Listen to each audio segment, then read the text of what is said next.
Dengan segala polemik yang muncul, bagaimana hukum memondokkan anak ke pesantren Az-Zaitun, diputuskan bahwa hukum memondokkan anak di Az-Zaitun haram karena pertimbangan satu, membiarkan anak didik berada di lingkungan yang buruk karena di sana terjadi penyimpangan-penyimpangan. Yang kedua, karena memilihkan guru yang salah untuk pendidikan anak. Yang ketiga, memperbanyak jumlah keanggotaan kelompok yang menyimpang. Karena kewajiban orang tua adalah memilihkan pesantren yang jelas syarat keilmuan serta masyhur kompetensinya di bidang agama.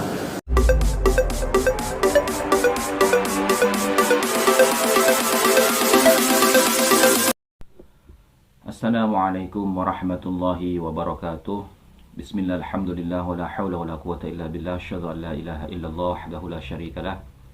Wa asyhadu anna sayyidina wa nabiyyana Muhammadan abduhu wa rasuluhu alladzi la nabiyya ba'da. Allahumma shalli ala sayyidina Muhammad wa ala ali sayyidina Muhammad, amma ba'du.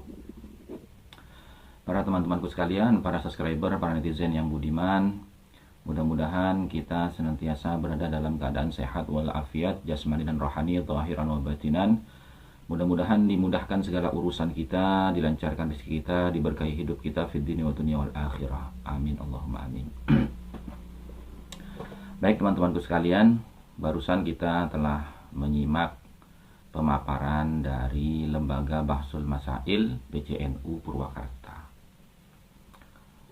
Di situ dinyatakan bahwasanya haram hukumnya kita menitipkan anak kita untuk belajar agama di pondok pesantren Az-Zaitun. Dan juga haram bagi wali santri yang membiarkan anaknya tetap berada di pesantren Az-Zaitun. Kenapa? Karena pondok pesantren Az-Zaitun ini banyak melakukan penyimpangan-penyimpangan di dalam syariat agama. Banyak sebenarnya penyimpangannya dari dulu. Akan tetapi entah kenapa pemerintah kok tidak menyentuh pesantren Al-Zaitun sejak dulu. Padahal sejak dulu Al-Zaitun ini terindikasi dengan NII, ya, Gerakan Negara Islam Indonesia. Yang jelas itu melanggar konstitusi bangsa dan negara kita. Jadi tidak perlu saya panjang lebar untuk menjelaskan Al-Zaitun. Hanya saja saya ingin menyampaikan bahwasanya bagaimana cara kita mendidik anak kita. Kalaupun kita tidak mampu untuk mendidiknya sendiri, lalu kemana kita akan menitipkan anak kita untuk dididik secara agama.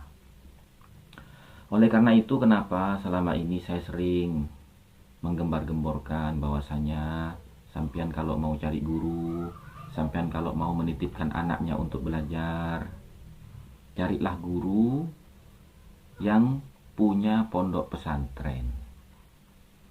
Dan silsilah nasab ataupun sanadnya yang punya pesantren itu bersambung kepada para ulama sepuh yang tergabung di dalam PBNU. Bukan berarti saya menafikan organisasi yang lain, tidak. Tapi karena saya orang NU, saya taunya NU. Dan memang bisa dibuktikan, sampai saat ini, sejak NU berdiri 1926 sampai sekarang, alhamdulillah wa syukurillah ala ni'matillah, NU selalu dijaga oleh Allah Subhanahu wa ta'ala dari penyimpangan-penyimpangan. Baik itu penyimpangan dalam ranah ubudiyah, sosial kemasyarakatan, bahkan sosial kenegaraan. Belum pernah NU itu melanggar itu semua. Baik teman-temanku sekalian, di dalam kitab Risalah Ahlus Sunnah wal Jamaah yang ditulis oleh Hadratus Syekh Haji Hasyim Asy'ari, di situ beliau membuat satu fasal pada halaman ke-20, ya, kitab Risalah Ahlus Sunnah wal Jamaah, karya daripada Ki Hasyim Asy'ari. Di dalam halaman ke-20, beliau membuat pasal yaitu faslun fi luzumil ikhtiyati fi akhdid din wa akhdil ilmi wal indari an fitnati ahlil bid'ah wal munafiqina wa a'immatil mudillina.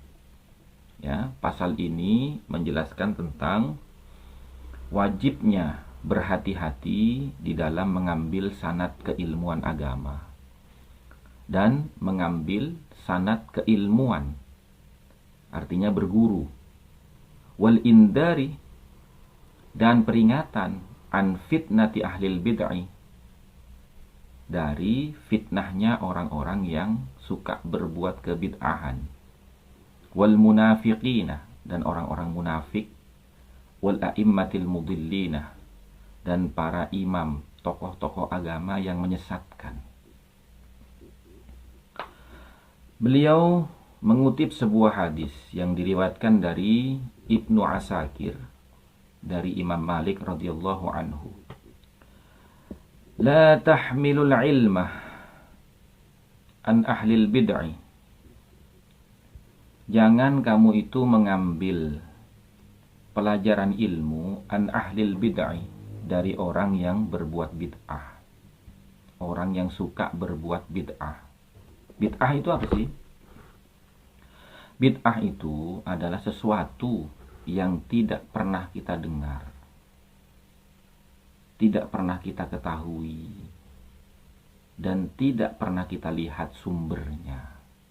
Bersambung tidak kepada para ulama, para sahabat, sampai kepada Kanjeng Nabi Muhammad SAW, baik dalam urusan peribadatan, sosial kemasyarakatan, dan juga sosial kenegaraan. Itu loh.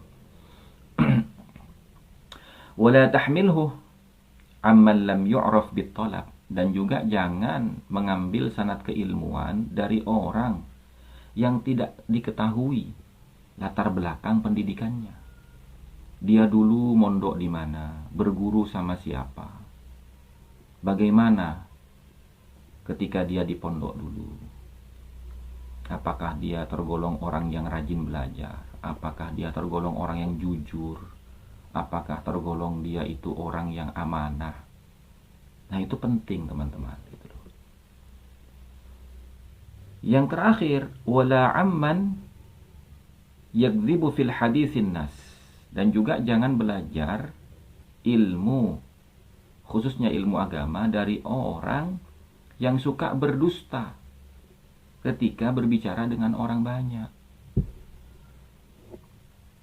Walaupun dia itu tidak pernah berdusta tentang hadisnya Rasulullah maupun syariat, tapi kalau dia suka berdusta kepada masyarakat, maka terindikasi khawatir apa yang disampaikan ketika dia mengajarkan ilmu agama itu adalah kedustaan, hasil rekayasa imajinasinya, tidak bersandarkan kepada referensi dan sanad yang jelas. Nah, ini berbahaya, gitu loh. Kemudian Ibnu Sirin rahimahullahu ta'ala juga berkata, hadzal ilma dinun. Adapun ilmu ini adalah agama. Fanzur amman ta'khuduna dinakum. Maka lihatlah dari siapa kamu mengambil pelajaran agama itu. Kalau sampean mengambil pelajaran agama itu kepada orang-orang seperti di Al-Zaitun, nanti anak-anak sampean itu akan menjadi orang-orang yang memberontak kepada tataran syariat yang sudah dibangun oleh para ulama, yang sanadnya bersambung kepada para sahabat sampai kepada Kanjeng Nabi. Bahkan akan melanggar konstitusi bangsa dan negara kita, di mana mentaati konstitusi bangsa dan negara itu adalah kewajiban agama. Karena apa? Mentaati pemimpin, mentaati pemerintah itu bagian dari perintah agama. Dan kemudian ada riwayat dari Imam Muslim di dalam kitab sahihnya, anna Rasulullah SAW sayakunu fi akhiri ummati unasun.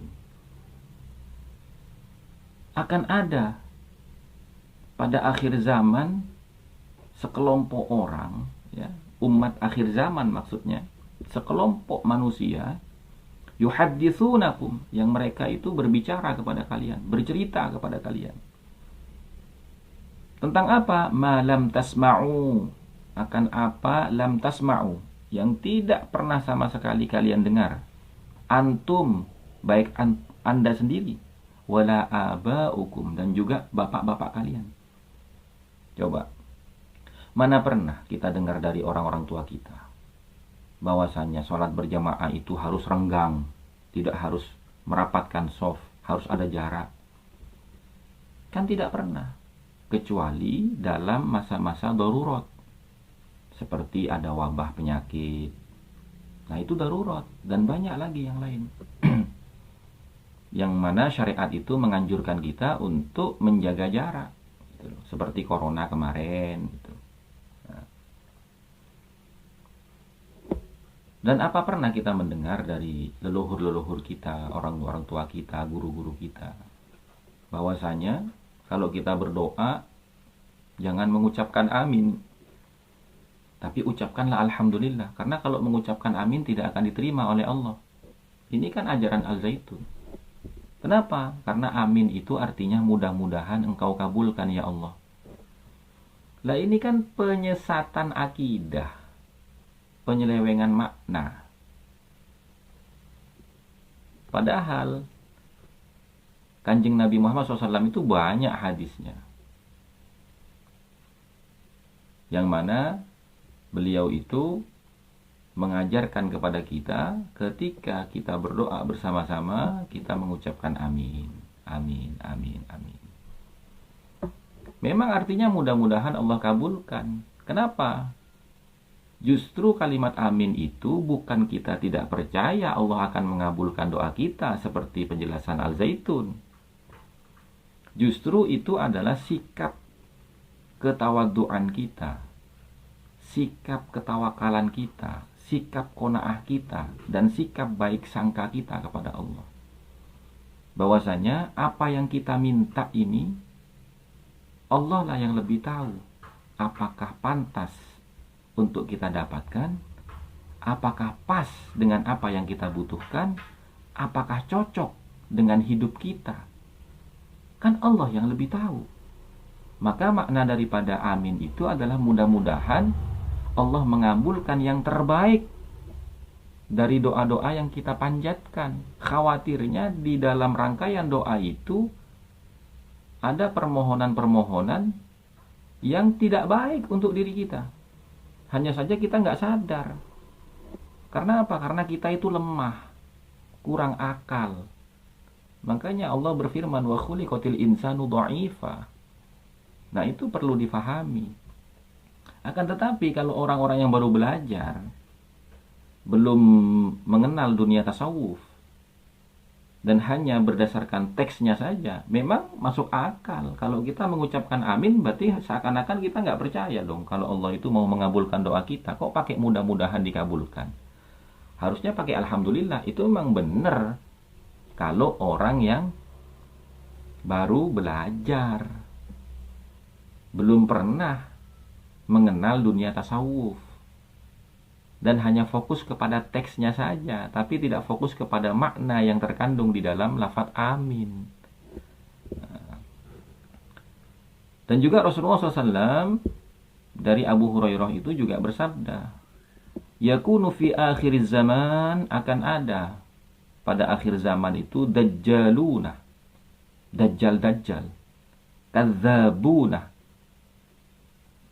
yang mereka itu suka berdusta, ya'tunakum minal ahadisi, yang mana mereka membawakan daripada hadis-hadis, bima lam tasma'u antum wala aba'ukum, yang kalian tidak pernah mendengar riwayat hadis-hadis itu, dan orang-orang tua kalian juga tidak pernah mendengar dan mengajarkan kepada kalian tentang hadis-hadis itu yang disampaikan oleh dajjal-dajjal pendusta itu. Wa iyyakum wa iyyahum, maka jauhilah oleh kalian dan menjauhlah dari mereka. La yudillunakum, jangan sampai mereka itu menyesatkan kalian semua. Wa la yaftinunakum, dan menciptakan fitnah huru-hara di antara kalian. Nah, itu hati-hati teman-teman. Makanya ya, belajarlah kepada para ulama yang hidupnya sederhana, masuk ke kampung-kampung untuk mengajari orang dengan ikhlas, tidak pamrih, rela dia berkorban waktunya, hartanya, tenaganya, pikirannya, hanya untuk menjelaskan syariatnya Kanjeng Nabi Muhammad SAW. Makanya saya sangat heran sekali kalau ada pondok pesantren sampai semewah Al Zaitun itu. Dulu itu kita mondok, kamarnya itu kecil, dan itu isinya bukan satu orang, dan tidurnya di lantai, nggak ada alas. Ini sekarang pondok pesantren ada kasurnya, ada lemarinya, wah macam-macam. Padahal pesantren itu tempat bukan hanya untuk mengasah keilmuan, kecerdasan otak, tapi juga mental. Kalau dia terbiasa sengsara di pesantren, maka nanti ketika dia menghadapi masyarakat, dia sudah biasa, tidak kaget, nggak gampang marah, nggak gampang kecewa, nggak gampang sakit hati. Karena apa? Karena sudah ditempa mentalnya di pesantren. Kalau zaman sekarang pesantren kayak gitu, wah kacau sudah. Wallahu a'lam bishawab lah. Ya. Mudah-mudahan kejadian Al Zaitun ini bisa menyadarkan kita untuk lebih berhati-hati, khususnya dalam pendidikan agama. Jangan melihat casingnya, jangan melihat tampilannya, tapi lihat sesuai nggak dengan ajaran Nabi, sesuai nggak dengan apa yang dicontohkan oleh para ulama, baik ulama khalaf, ulama salaf, para sahabat Nabi. Kesederhanaan itu yang ditampilkan, yang diajarkan. Karena menjadi orang yang mewah, menjadi orang yang kaya, itu nggak perlu belajar untuk menghadapi itu. Tapi menghadapi kesulitan, menghadapi kemiskinan, menghadapi kesempitan, itu perlu belajar. Dan nggak gampang orang bersabar menghadapi keadaan dan situasi kondisi seperti itu. Demikian ya saudara-saudaraku sekalian, teman-temanku dan para netizen. Mudah-mudahan apa yang saya sampaikan ini bisa bermanfaat dan mendatangkan keberkahan, bisa menambah pengetahuan dan kefahaman kita dalam rangka meningkatkan keimanan dan ketakwaan kita kepada Allah Subhanahu wa taala. Wallahu a'lam bishawab, wallahu muwaffiq ila aqwamit thoriq, wal 'afwu minkum. Wassalamualaikum warahmatullahi wabarakatuh.